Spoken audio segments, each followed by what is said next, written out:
Wait a minute. Let me make sure I'm understanding you correctly. Headline at Forbes in a heavily polished turd that was written by a lovely lady named Tamika Townsell. Fun fact about Tim, she, her. Tim is a communications professor at the Washington campus of Woke U, where she indoctrinates students in the business of black representation. Headline at Forbes: How Angel Reese and A'ja Wilson lead the WNBA's growth.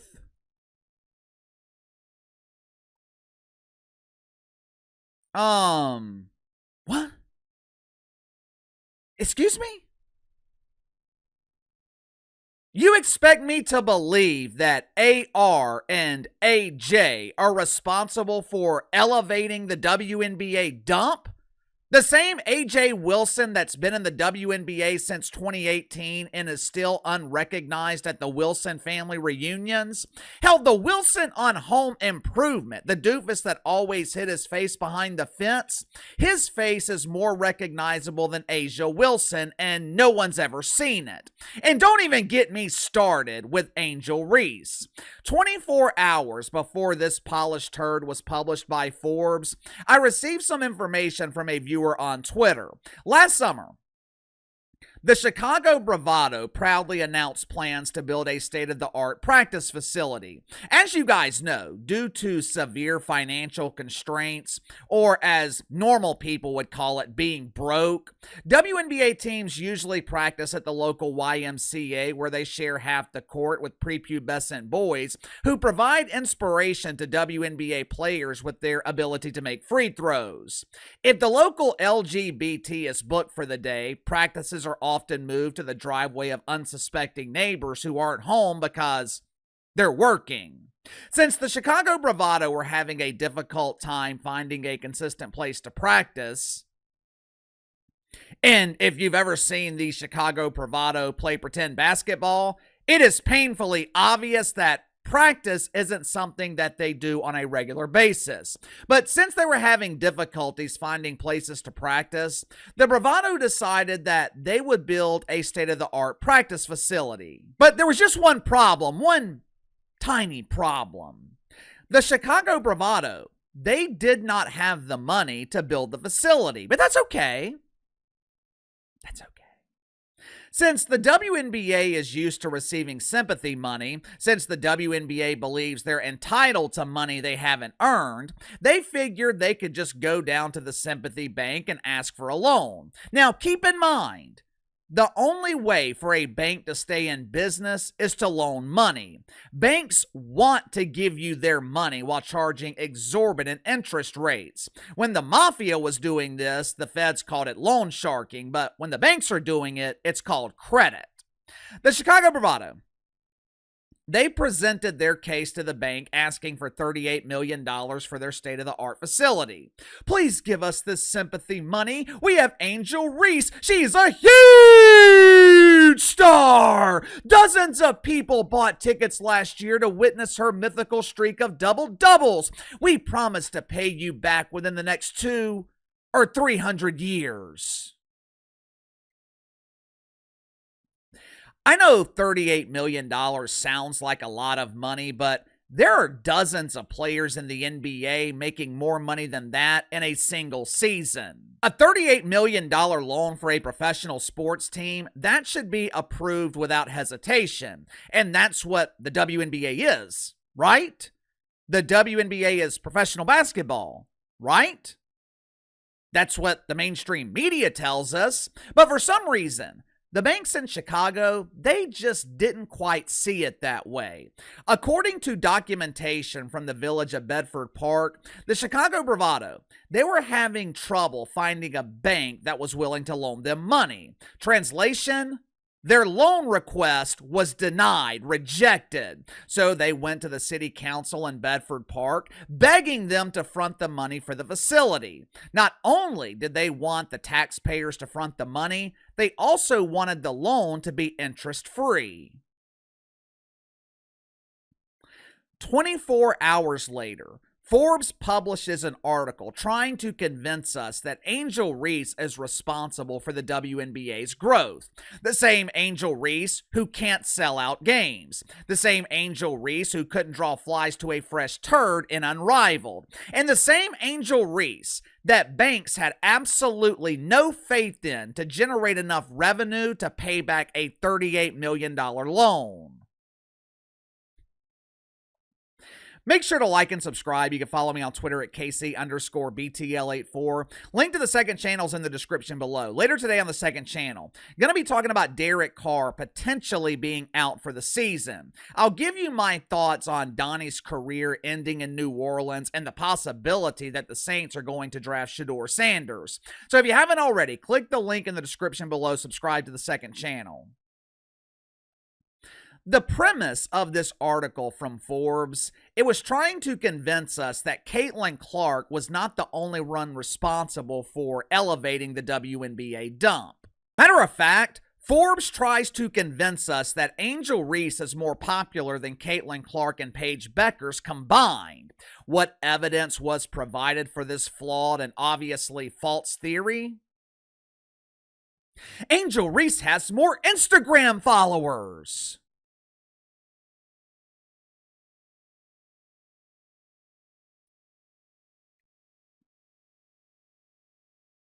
What the hell does that have to do with anything? I didn't even know that Caitlyn Clark was on Instagram. It's not surprising that Angel Reese has more Instagram followers. If I had to guess, most of her following consists of lonely men who are patiently waiting for another provocative picture to be uploaded so they can commence spanking the wanker. Forbes wanted to point out that black women can be just as popular as white women, which is true. That's true. There's no doubt that black women are extremely marketable. Venus and Serena Williams, Simone Biles, Sha'Carri Richardson. Sha'Carri Richardson, she could have been a big star if she didn't manage to fuck everything up. Juju Watkins, Naomi Osaka, all of these women have become major brands. Well, KC, what about Raven Saunders? Raven Saunders? The Olympian that throws the heavy balls while wearing that mask? The same Raven Saunders who shares a hairstylist that uses the same razor that's used on Joy Reid? Raven Saunders can't be included on this list because we're talking about women. Raven Saunders is non-binary and uses they-them pronouns. But the point is, Forbes is right. Black female athletes are marketable, but the athletes that Tamika Townsell mentioned, they are not elevating the WNBA. According to Forbes, something called Black Girl Magic is good business for the WNBA. And it's not only Angel Reese and A'ja Wilson providing this Black Girl Magic. Apparently, there are a handful of magicians in the WNBA. Legendary magicians like Aaliyah Edwards, Arike Agumbawale, and Dejanay Carrington.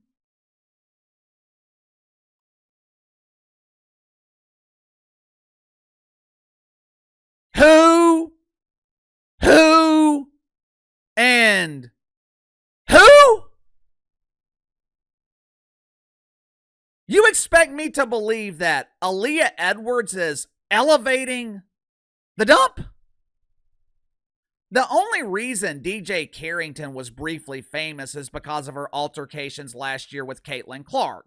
Hell, the only reason we're even talking about the WNBA is because Caitlyn Clark is playing and elevating the league. This league is an Achilles injury away from fading to irrelevance, and I hope that never happens. I hope Caitlyn Clark plays for the next 20 years. But articles and false narratives like this, they are what turn people away from the WNBA. Angel Reese was given the chance to prove herself. Angel Reese was given the chance to showcase her drawing power. For 2 months, Angel Reese was the most recognizable name in Unrivaled. Hell, she was the only recognizable name in Unrivaled. Forbes claimed that Angel Reese was a resounding success because Unrivaled had 589 million social media impressions. Not views. Not views. We're talking about impressions. Just to put that number in perspective, I had around 200 million impressions last year on YouTube alone, and I'm a nobody. Social media impressions do not equate to popularity. If I had to guess, Unrivaled received a lot of those social media impressions because they paid for them. And there's nothing wrong with that. They should be paying to advertise the league. But having hundreds of millions of impressions, that does not mean that people are actually paying attention. Angel Reese could not sell out home games last year. The Chicago Bravado averaged around 8,700 in an arena that seats over 10,000. And that was tickets sold. That wasn't how many people were actually in the arena. And I'm supposed to believe that Angel Reese is responsible for elevating and growing the WNBA? I also noticed a glaring omission in the article when they were talking about Unrivaled. I'm sure this was just a convenient oversight, but I noticed that Forbes did not mention the television ratings that Angel Reese drew for the secondary dump. I wonder why.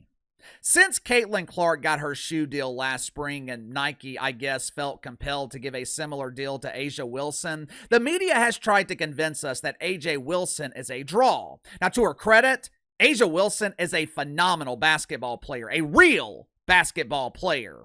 There aren't very many of those in the WNBA, but A'ja Wilson is one of the select few. She's a two-time winner of the Golden Toilet, two-time MVP in the WNBA Finals, three-time MVP of the league. And according to Forbes, A'ja Wilson has also elevated the league by becoming a New York Times best-selling author. But it's strange. Forbes never provided details on how many books were actually sold. I read a lot of books. You know how you can tell if a book is doing well? Look at the number of reviews. For example, Charlie Donley, he has tens of thousands of reviews on each of his books. The whoopee cushion from The View, she's got around 3,500 for one of her books. I believe the book was titled Beans and Boodle-Breeze, the story of America's most famous flatulator. Remember a couple of years ago when Jemele Hill released her memoir? If I remember correctly, Smelly Jemele sold around 5,000 copies, and that included the free copies that she tried to give away. That huge, embarrassing failure of a memoir, it has less than 400 reviews. A'ja Wilson has 422.